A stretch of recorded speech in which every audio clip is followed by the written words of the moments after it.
ipakita ko yung talento ko, yung hilig ko. Hindi lang sa papel na nagagawa na pwede rin i-apply sa mga pader o kung saan yung tipong mas marami may engganyo gumawa din ng ganung bagay sa legal na paraan.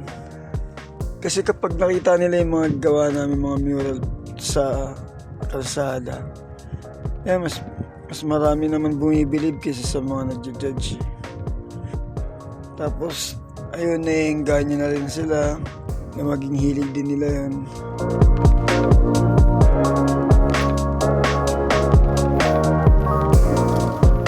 Para mas madali nila mag-gets, minsan lalagyan ng caption, tapos yung imahe, tapos yung mga individual na nakapinta, kung anong ginagawa nila dun sa pagpinta ko. Yun, sa paraan na yun, maiintindihan nila kung anong tema yung ginagawa ko. Makikita nila sa gawa ko na walang hate tungkol sa mga Pilipino, ganyan, bayan, karapatan, ganyan. Malaking bagay po yan sa community. Yung skilled mo, mas natitrain mo, kumbaga. Tsaka yung kaalaman mo bilang artist, mas nabivisualize ng ibang tao dahil syempre, ipinapakita mo yung talento mo eh. So, para sa akin, no, kung mas kakit-akit, umpisahan mo yan sa willingness na yung magandang drawing, kailangan meron siyang ibig sabihin eh. Lahat may meaning, di ba? May meaning yung ginagawa mo. Kaya kailangan mo siya ng lagyan ng passion na meron kang drawing.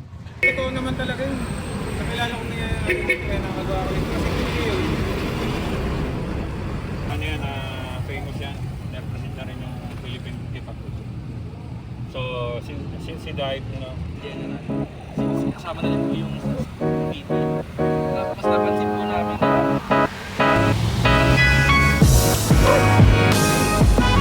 most of us, get our ideas from inspirations before we even come up with an idea, no? Kasi art is all about an optical and mental execution. Our hands are only to follow because without the mental and optical, the hands obviously won't follow, right? Most of the muralists uses brushes, the typical bristle brushes, the hard ones. So, hindi mawawala yun ang initial necessities as a muralist, okay? So, because you cannot put out all the details that you wanted to apply on your subject. If you wanted the viewers to focus on your main subject, like for example, the human being is right in the middle, and obviously you have the background, right? You can't leave the background with this blank area. You better utilize those brushes, hindi pa rin mawawala yung magpasa hanggang ngayon, no? When you do a mural, physically, when you touch it, you see it physically on the wall, you can feel it all by yourself, coming from the optical straight to the mental towards the heart, it's all connected. That's the real power of the traditional mural.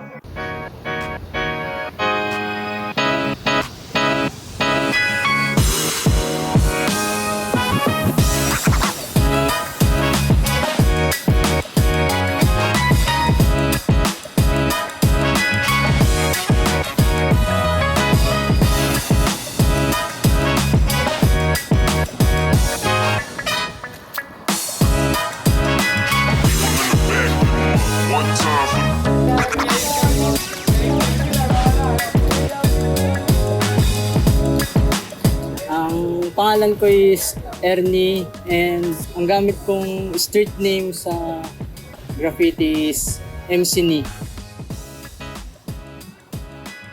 Sa kanila kasi mahal ko lang yung kultura ng art.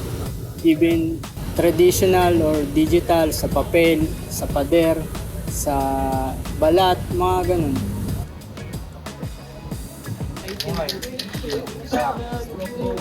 Mostly ang nilalagay ko kasi talaga crown or arrows, ganung details ko pag sa letter. Pero sa character, mostly spray paint talaga.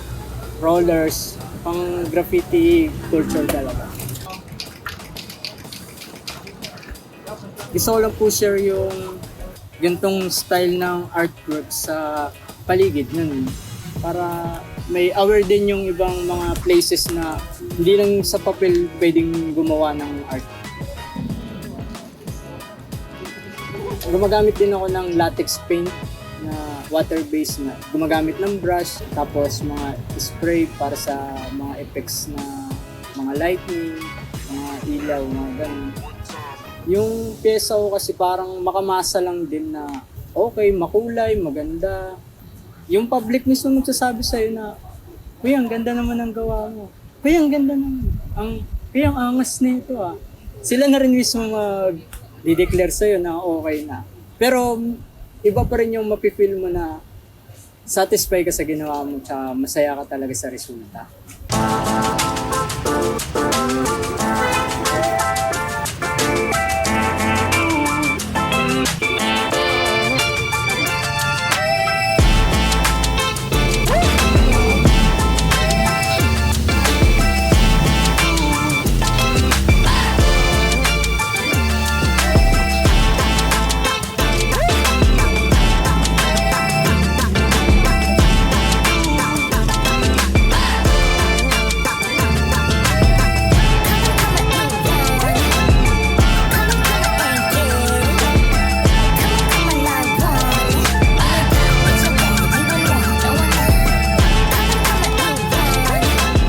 Hi guys, my name is Ingrid Valerie Cagas. I'm a muralist, a multimedia artist, and I've been an artist for almost 10 years. Being able to even visit countries to share my art with is already such an honor for me, and I hope that is already a good representation of how Filipinos are so creative, resilient, and diligent in general. So like just amazing people. And you know, as a young artist, I am very grateful that I even get these opportunities. So I think one of the ways I'm able to translate traditional elements is how I'm quite familiar with Filipino textile patterns. That's just visually one of the ways I incorporate the traditional designs to the concepts I make for murals.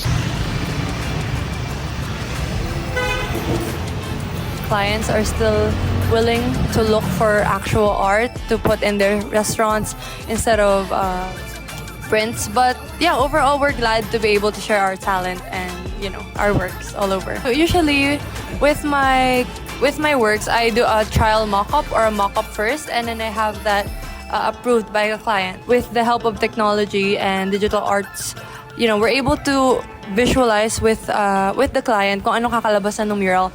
And then we also have a new tool we use for murals, that is a VR, and we also have projectors.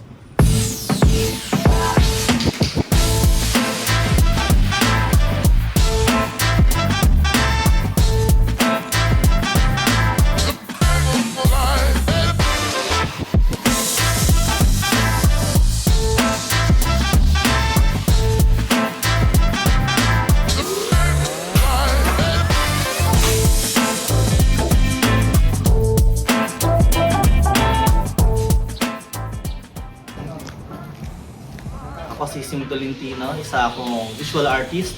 Gumagawa ako ng mga traditional painting, tattoo, at saka murals or street art. Mostly yung mga gawa ko talaga, subjects ko syempre, mga kaganapan sa lipunan, mga social issues, mga cultural issues, socio-economic na nire-represent ko, tira-translate ko through arts. Hindi lang tayo parang nakakulong as artist eh.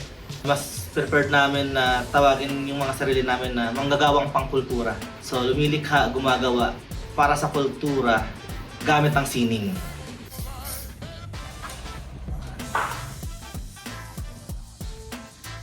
As a cultural worker, as an artist, meron tayo talagang responsibilidad, yung pribilehiyo natin, yung mga blessings natin at opportunities natin na naglagay sa atin sa isang kalagayan na kaya natin mag-express ng arts. Kailangan natin siyang ibalik sa komunidad.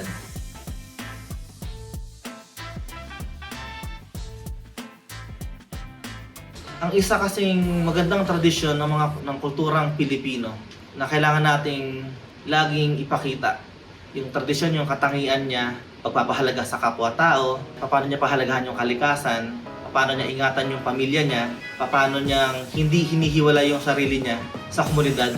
Hindi siya nakafocus sa tagumpay mas individual.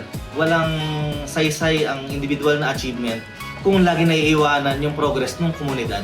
So laging may ganon yung mga artworks ko. Hindi ako nakakulong doon sa elements, traditional symbols, pattern, costume, mga designs. Hindi doon nakukulong yung kultura at mga tradisyon. Mas meron tayo mas maganda at mas makulay na malalim na tradisyon, something intangible pero mas makabuluhan.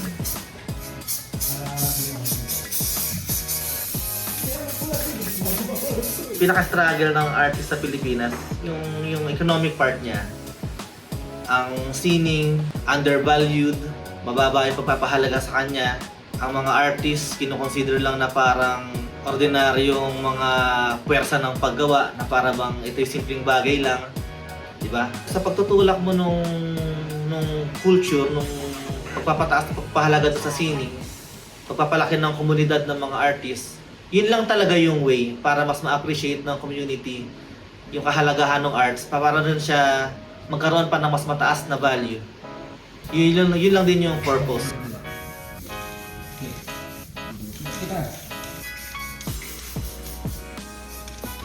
So yun, syempre ako kasi, paborito ko talagang subject, mga actual na mga tao, mga ordinaryong tao. Syempre pag nakikita nila yung sarili nila, mas madali nilang yakapin, mas madali nilang ma-appreciate yung mga likhang sining. Through street art, na ilalapit ko dun sa mga unfortunate yung sining, ilalapit ko sa kanila yung mga bagay na hindi nila magawa, hindi nila mapuntahan. Sino ba nakaka-appreciate lang ng mga fancy na mga paintings, na mga artworks? Kailangan pumasok sa mga gallery hindi aircon, yung mga nakachinelas, naka-shorts at hindi pa babawang tignan ay nahihiyang pumasok. Pero kung dadalhin natin yung artworks natin sa komunidad nila mismo, magkakaroon na kagad sila ng appreciation, maintindihan nila, mas nayayakap nila yun. Siyempre, makikita mo naman yung feedback ng mga tao. Sa actually, yung kagandahan sa street art, real time yung feeds niya. Sobrang organic din niya. Sobrang literal na real time and organic niya. Wala siyang daya. Paano siyang na-appreciate ng dumaan, nakakita. Yun na yun. Wala kang excuse. Ano ang criticism niyan? Bata, matanda. Kung anong sabihin nila, anong nararamdaman nila doon, kailangan mo siyang tanggapin. Kasi yun yung totoong nararamdaman nila. Regardless anong status nila sa buhay, anong pinag-aralan nila, hindi nag-matter yun. Valid lahat yun. So doon mo nalalaman. Real-time, actual na reaction ng mga actual na tao doon sa actual na lugar, sa mismo moment na yun. Doon ko siya na-assess.